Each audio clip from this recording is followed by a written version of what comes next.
Hello everyone, ఈ వీడియోలో వచ్చేసి డ్రెస్ డిజైన్ యొక్క ఐడియాని మాత్రమే షేర్ చేస్తున్నాను.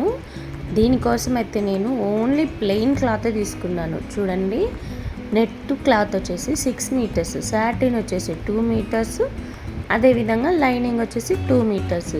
దీనికి లేస్ కూడా యాడ్ చేశాను అనమాట. ఇంకైతే ఐడియా చూద్దాము. చూడండి, ఈ విధంగా సింపుల్ ఫ్రాక్ లాగా కుట్టాను. ఈ ఫ్రాక్ని కొంచెం డిజైన్ చేద్దాము. చూడండి, ఈ విధంగా ఎక్స్ట్రా ఫిట్టింగ్స్ అనమాట. నడుం దగ్గర ఒక లేయర్ ఎక్స్ట్రా లేయర్ ఇచ్చానమాట. దానివల్ల ఏంటంటే కొంచెం గ్రాండ్ లుక్ అనేది వస్తుంది. ఈ విధంగా హుక్స్ అండ్ కాజాస్ పెట్టాను. అలా కాకుండా బటన్స్ కూడా పెట్టుకోవచ్చు అనమాట. ఈ ఐడియా అయితే నాకైతే బాగా నచ్చింది. మీకు ఎలా ఉంటుందో తెలీదు. హ్యాండ్స్ దగ్గర కూడా, అంటే నా కూతురు ప్రిన్సెస్ లాగా కావాలి మమ్మీ అనింది. సో తన ఐడియా ప్రకారమే ఈ విధంగా స్టిచ్ చేశాను అనమాట. ఈ విధంగా ముక్కలుగా ఎందుకు డ్రెస్ని స్టిచ్ చేశాను అనేది నేను మీకు రీజన్ చెప్తాను, పూర్తిగా వినండి. చూశారు కదా, బాగుంది కదా ప్రిన్సెస్ లాగా. ఇంకైతే ఐడియా నచ్చింది అనుకుంటున్నాను. నచ్చితే లైక్ చేసి షేర్ చేయండి అబ్బా.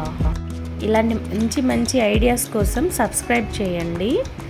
ఇప్పుడు చెప్తాను ఈ విధంగా ఎందుకు ముక్కలుగా స్టిచ్ చేశానంటే, నేను లాస్ట్ బర్త్డేస్లో, అంటే అంతకుముందు బర్త్డేస్కి కానీ ఎప్పుడైనా ఈ విధంగా హెవీగా కుడతానమాట ఫ్రాక్స్.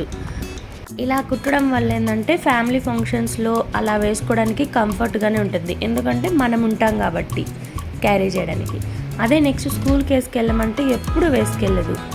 అలా లోపలుండి అవి పొట్టయిపోతాయి తప్ప మళ్ళీ ఎప్పుడు వేసుకోరు. దానికోసమే ఈసారి ఇలా డిజైన్ చేశాను నేను. ఈ ఐడియా మీలో ఎంతమందికి నచ్చిందో లైక్ చేసి కామెంట్ చేయండి. చిన్ని తల్లి చెప్తుంది, లైక్ చేయండి. ముందుగా స్టెప్ 1 ఇలా సింపుల్ ఫ్రాక్గా వేయచ్చు.